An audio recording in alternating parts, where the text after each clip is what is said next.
you were one of the speakers here today. This is typical of the discussions we've been having over here. Please tell us about your feelings regarding this exhibition and the importance of the discussion that we had today. Thank you. In fact, one of the most deadly place for journalism is Gaza. I've got the updated information since October 7, around 150 journalists have been killed, if not more, and that number is increasing regularly.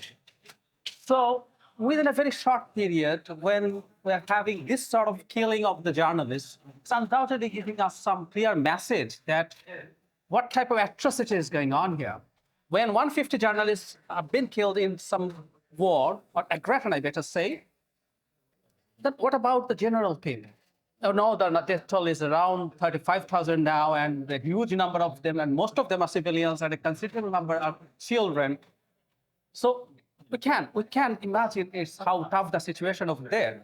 And exhibition like that is very important because we usually get some response to our visual stimulus. We know it's 150 around, but I came here and saw the pictures of those people. That's very, very interesting experience for me.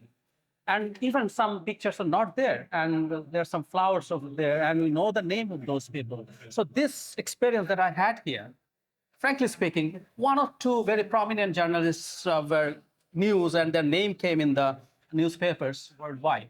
But seeing this picture is a very great experience and a very nice exhibition, I must say. And in a country like Bangladesh, when we are trying to see, we are showing our solidarity to some extent to the Palestinians and how tough the situation is over there, this kind of exhibition is expressing it very nicely. And I must thank Drik because they are arranging this. And I can't remember any other organization in this country which is doing that.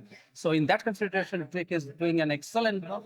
And in a world where anything you are telling against Israel is considered as anti-Semitic, it's not the same. Anti-Zionism and anti-Semitism is not the same. In this type of tough world, the type of thing Drik is doing, I must appreciate. I'm very much happy to be a part of this. Thank you. The topic today was largely about Western hypocrisy. How relevant is that at a time like that? It's very much relevant because since the very beginning of the war, when we followed the Western media, which we usually do, and there are some very famous media we usually trust, because they try to create that narrative, they're trustworthy, they're trying to show that their information are very unbiased, they're trying to portray that way. And after the war, we found that, and to some extent, I believe this war will be studied later especially for media coverages, because things happen in the world. It's not a perfect world. Wars are happening, aggressions are happening, but in many of the cases, we try to get some information, at least. And even despite having good information, some state may not be stopped. It's their geopolitical or other interest. But we are not getting information, even. This is a very new phenomenon. It was definitely expected, but to what extent it's working in this case is really very unprecedented.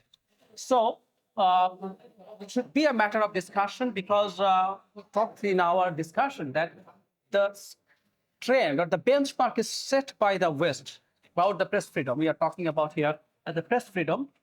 They form some rules, and those countries and their news outlets are disobeying that, breaching that.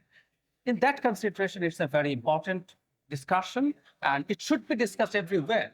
And at the same time, we must say, especially the institutionalized media and their political, geopolitical, and financial interests are hampering everything here. And we also discussed about the upcoming or emergence of the social media. So in a new world, it's a new normal to some extent, I must say, considering the economy. It's a new normal time for media, and it should be discussed. At least we may not be able to change them that much because since it's political, it's systematic, it's almost impossible to resist it. But when we try to speak up from many corners of the world, it might create some pressure on them so that they may be a bit more in track.